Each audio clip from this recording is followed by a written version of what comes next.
brought to you by Agilus Diagnostics.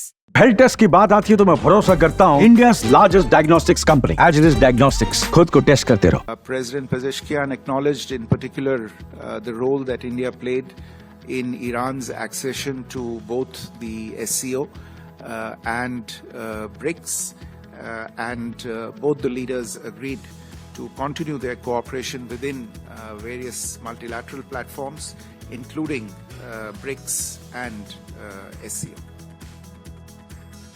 ये बयान भारत के विदेश सचिव का है, जिसमें वो बताते हुए दिख रहे हैं कि रूस में प्रधानमंत्री मोदी ने ईरान के राष्ट्रपति मसूद पेजेश्किन से पहली बार मुलाकात की और इसमें भारत की बढ़ती वैश्विक भूमिका और पश्चिम एशिया में शांति बनाए रखने में उसकी अहमियत पर चर्चा की गई।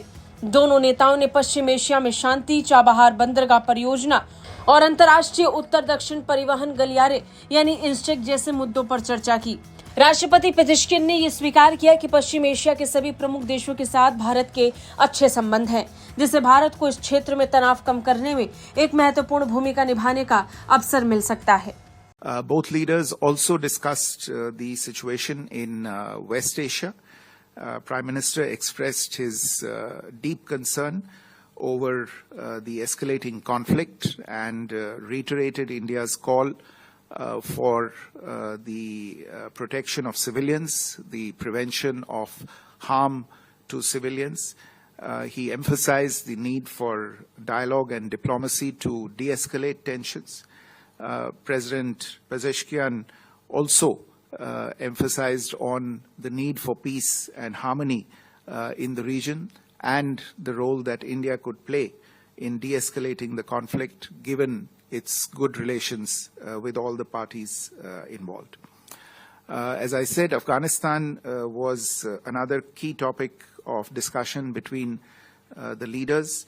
Both of them underscored the importance of maintaining peace and stability in the region, along with continuing humanitarian assistance to the people of Afghanistan.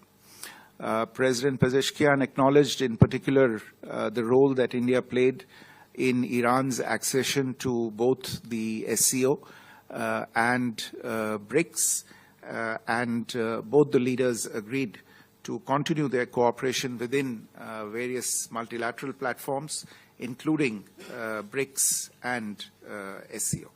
तो ये था पूरा बयान भारत के विदेश सचिव का, जिसमें उन्होंने साफ बताया कि भारत ईरान के बीच चाबहार से लेकर अलग अलग मुद्दों पर बात हुई।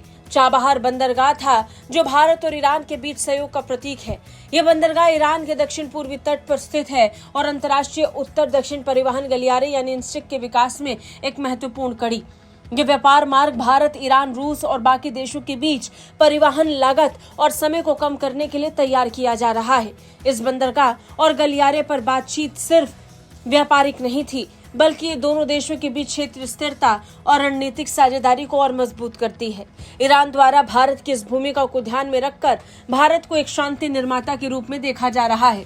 भारत की तटस्थ और संतुलित कूटनीतिक नीति उसे इस क्षेत्र में एक विश्वसनीय खिलाड़ी के रूप में स्थापित करती है, जो हिंसा और तनाव को कम करने में महत्वपूर्ण भूमिका निभा सकता है। ब्रिक्स सम्मेलन के मंच पर भी भारत का नेतृत्वकारी भूमिका स्पष्ट रूप से उभर कर सामने आई है। पश्चिम एशिया के तनाव से लेकर अंतर्राष्ट्रीय व्यापार मार्गों तक भारत का प्रभाव तेजी से बढ़ रहा है। पीएम मोदी की रूस के राष्ट्रपति व्लादिमीर पुतिन और चीन के राष्ट्रपति शी जिनपिंग के साथ भी द्विपक्षीय बैठकें हुई, जो भारत को इस मंच पर बढ़ती ताकत को दिखा रहा है। खैर, पेजेश्किन के साथ पीएम मोदी की मुलाकात ब्रिक्स जैसे मंचों पर भारत की बढ़ती कूटनीतिक भूमिका इस बात को साबित करती है कि भारत अब वैश्विक मुद्दों पर नेतृत्वकारी भूमिका निभाने को तैयार है, चाहे चाबहार बंदरगाह हो, इंस्टेक हो या पश्चिम एशिया में शांति प्रयास। भारत की भूमिका अब सिर्फ क्षेत्रीय सीमाओं तक सीमित नहीं है। ब्यूरो रिपोर्ट, भारत तक।